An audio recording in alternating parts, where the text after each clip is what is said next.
Hello, my name is Velda Kiara. I am a software engineer, a technical writer, and a DEFNA director. So, DEFNA is short for Django Events Foundation North America, and it's a nonprofit which is based in US, which was formed in 2015 to run DjangoCon US at the request of the Django Software Foundation. So beyond JangoCon US, DEFNA is also involved with other events in the world through an application process that cover education and outreach of Django. And I'm also the vice chair for Black Python devs, and our goal is to become the largest community of Black Python developers in the world and establish our community as a source of diverse leaders in the greater Python community. I also have a newsletter on Substack that's called Storytellers by Tales, where I give personal insights on stuff on software development, DevOps, technical writing, open source, as well as my personal reflections and experiences. Before all that, and the reason why I'm actually invited to speak to you is because I used to co lead Oscar Nairobi with Tabitha Cavu, and we just retired a few months ago. So that's exciting to talk to you right now and to engage with you. So, why exactly am I here then, even though I'm not part of the leaders today? So, we're here to talk about how to find strategic partners. One of the things that you need to know is to research and identify the various partners you want to be involved with, evaluate the partners, and come up with a proposal, and then figure out how to engage with the state partners. And lastly, once you've built all those partnerships, how do you maintain this particular relationships? So, the beauty of all this is that it also applies not only to local partners but also to international partners. And right now, it's going to be heavy on local partnership, but just remember this applies to both scenarios. The first thing that we're going to talk about is research and introduction. So, this is what I call scouting, which is actively searching and identifying potential collaborators in your area. And to be able to identify which local communities you want to partner with, you need to know what their mission is and if it aligns with the mission of Open Source Community Africa. So if it aligns, then you know they're a good partner and you could move on to the next stage. However, being an open source community means that you're going to be involved with a lot of technical communities because everything is open source, right? Android is open source at some level, and web, obviously, all languages are open source. And there's a lot of opportunities to partner with all these people because open source includes designers, includes technical writers, it includes product managers. So you're actually not confined to just one particular community. You actually have a huge playground of figuring out who to partner with what, because when you're talking about open source communities, they cater to all these needs, not just software development, not just technical writing, but also other fields like DevOps and technical writing and program managers and community managers and all these people, so that you're also inclusive of all these fields. The other people you'd like to evaluate is companies or startups in your area. So most other startups or companies look for ways to get into the developers ecosystem, and this might be your chance to actually be their source. So when you're looking for local businesses or startups, you also need to be very careful of what are they doing. Is their projects or products something that the community would love to also be partners of or not? Right? These are things you need to look at. And also for local businesses, you need to understand what interests you're in so that you also align that with your mission.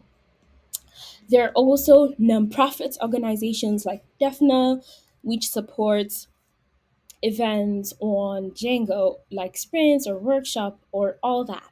But that's an international nonprofit, right? But then there are also local nonprofits that also support this. I believe Ushahidi in Kenya and I think Akira Chicks also do this a lot to help support various initiatives and communities as well.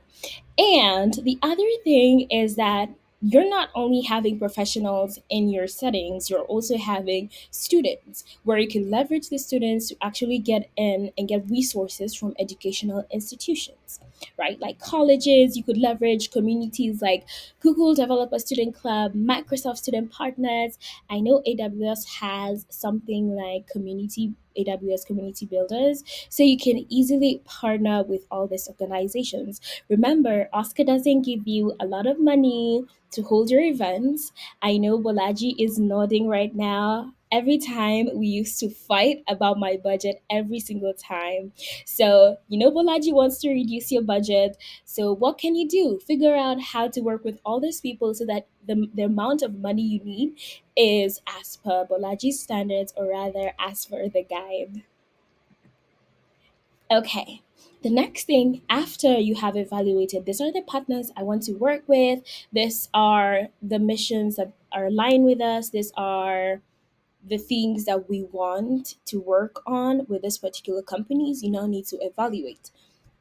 So when you're evaluating your partners, you need to know at what exactly is their mission and how they're going to align with your particular community.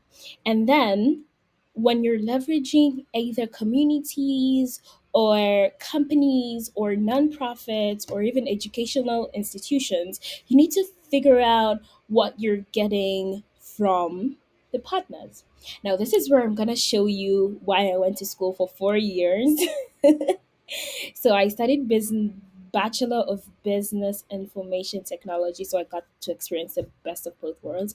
But enough of that anyway. So something I learned during that period was about the cost benefit analysis. So when you're evaluating your partners, this is something that you need to think about.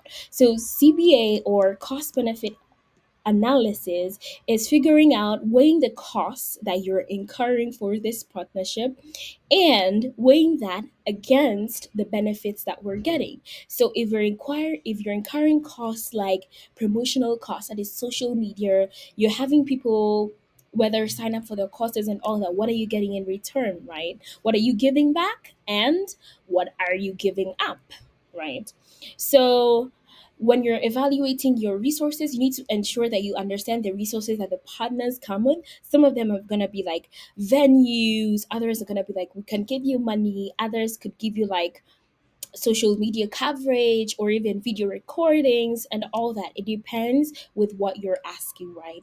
And then you also need to consider the partners networks and influence, because you also want to have access to other people who've partnered with the same people you're partnering with. So a while back, I got a chance to speak to some organization that wanted to partner with us. And they wanted to give us space for like 6 months or more, but the initial contract said that we would have space for 6 months. The place was beautiful, it had noise canceling, rooms, even the desks that were there, you could see that those people have like really cool resources, and I could already imagine how we could leverage all the space and all the workshop we would have, whether they're virtual or physical. This is a good space. But then when the deal is too good, you gotta think twice, right? So they hadn't asked me yet because they were busy giving me the tour and telling me all the benefits that comes with the partnerships, which I respect that because it's a selling process, right? And I am the buyer in this case. So their ask was really weird, and they wanted us to give them our mentors or speakers we would have for at least a week. Awkward, right? Because I'm like, the speakers or mentors don't owe me anything. Even for them to just come to my event is privilege enough. But now you want me to go ahead and tell them, okay, if you're going to be a mentor or speaker, you're going to have to give this organization a week of your time. And I was like, it's not worth all of this. And I was like, it's fine. We can figure out other ways to partner, right? But then ever since I started like that, I got icky, and it's safe to say I left, and they never heard from me because of that. Because I was like, mm-mm, that's bad news. So you need to remember that even when you're looking at all these partnerships, you really need to know what you're giving up and what you're getting in return. And if it makes sense, then do that. If not, then don't do that. Also, something to note that I know it's so obvious right now, but I need to mention regardless because you're really going to be making a lot of decisions on this is every decision you make, you are being trusted by the community to make the right decision by them and for them. So keep this in your forefront every time you're looking for partners too. And then when you're looking at building a partnership proposal, what is going on? What are your asks, you know? And sometimes some organizations or educational institutions need you to write an MOU, right? So an MOU is a memorandum of understanding, and it's essentially outlines the terms of cooperation between two or more parties focused on specific goals and or project. So sometimes you might also get to sign a contract. Please, if you get a contract on your desk or through your email, consult your program managers, or if you have a lawyer friend, let them read through it. Remember, this is something that is legally binding. But most of the partners I've worked with has either been through an email chain. I haven't written an MOU yet, but it has always been an email chain of evidence of this is what we said we'll do and this is what we managed to do, right? And then when you're building your own proposal, you need to clearly articulate the mutual benefits of the partnerships. Don't be selfish here. You want to show them that it's actually beneficial to them to partner with you. Like in a, you want to portray that you need us more than we need you kind of vibe, right? But don't get too cocky. Ensure that you're still strong in your points, ensure that all your points are clear, and also be very specific with your ask. If you need a venue for some amount of time, indicate the amount of time that you need the venue for. And be polite, don't be rude, don't exceed more than you need to. And if you need an allowance, say we're gonna take 6 hours, but we need like 30 minutes extension. So it's clearly communicated. Also, in terms of funding, you need to ensure that you tell them this is a source of funding that we need, this is the amount that we need, and this is how you can get the money to us, and this money is going to be used to do this and that. And remember, all these people need receipts.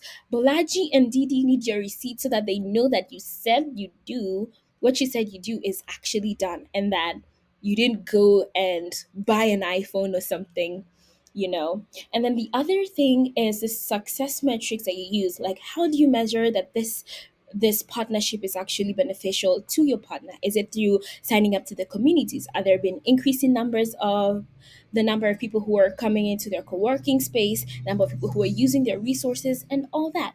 You need to ensure you understand all this. So when you're building a partnership, can either be on the same time as you're reaching out and engaging with them, or it can come either or after the build partnership proposal. So sometimes you might reach out and engage, and then after the engagement, build a proposal. At the times, you just build a proposal and then reach out and engage with them based on the proposal you have. So when you're reaching out to engage, there are so many ways to do this. The first thing is going through like social events, meetups, mixers, conferences, where you know the particular people for that company or local community are gonna be, or their leaders, so that you get to directly engage with them. And then the other thing is direct contact through emails, LinkedIn, company website, or social handles. This is how you reach out to the companies you want to work with. So here you need to draft a very clear message of why exactly you're reaching out to the company, what you want to do, what benefits you're getting, because that is a highlight for companies, right? And then you also want to personalize your approach. So sometimes when you're reaching out to them for the first time, you will be like, hey, we met at this event. We talked about this. I wanted to reach out because we wanted to do this and this with you and all that. And sometimes you also get lucky and know someone in the particular organization that you want to work with, and they can easily get you in touch with who you need to meet with, sorry. And then once you have reached out and engaged with the people you want to work with, you could now foster and maintain relationships. So if you wanted to partner with someone and they were like, the organization was offering free courses for you or even discounts on courses, how do you maintain that relationship after the event that probably they sponsored and they gave out, the courses or vouchers? How do you maintain this relationship? So first of all, you need to regularly communicate. Tell them, okay, we had like 5 people sign up on the first week. On the second week, this is what happened. We still told them that you could still sign up, that you could easily get this number of benefits and all that. So you could also give them like shout outs, which is recognition, which is publicly acknowledge your partners. Always do this because you want them to continue helping you. And also generating feedback. So sometimes partnerships may be a bit difficult because you don't know each other that well, and probably there was over promising and under delivering. So you need to actually communicate this. Have a feedback mechanism, whether it's through surveys, through shout outs in the newsletters, or through social media, right? You want to ensure all these people are aware of what you're doing. And even if it's just one partnership, you could easily let them know, get them invites to like exclusive events you're having. You're like, we have open partnerships, or we wanted to reach out to you first before we looked for other partners because you have been partnering with us for the longest time. No messages like those, but always keep regular communication with your partners. You need to make them feel valuable and that they actually helped bring your event or in your initiatives to a success. And then beyond this, you could easily still establish relationships with these people, because at the end of the day, you're not going to be an Oscar lead for the rest of your life. You want to ensure that there is continuity, right? That these partners that you're establishing right now, your next person or the next leader can easily leverage these partnerships in the future. And that is going to happen if you have a positive experience with the partners as well. And sometimes partnerships may not work out as you anticipate them to, and that's okay. You can easily walk away if it's the right choice to make at that particular point. But also try to have conversations around how the partnership could be made better, because in the long run, we all need each other, right? And other than fostering and maintaining relationships, I don't have anything else to add. But I will be taking questions if there are any. I don't know how this is going to be set up, but I believe I can still take questions online. And you could reach out to me on LinkedIn or Twitter. My name is still Velda Kiara in all these platforms. And I look forward to seeing what you will do with this particular knowledge. I hope that you actually get to build positive and proper partnerships that your other leaders could leverage and that other people could also learn from you, right? So, other than that, I'd like to thank you for getting me an invite to this particular summit. It's great to talk to you from this other side, and I know that all of you are working hard to make open source community Africa better each and every day. I see you, I see your effort, and you're going to be able to do a lot of partnerships based on all these points that I shared. I hope you have a great conference, and reach out to me if you have any more questions. Thank you. Have a good conference.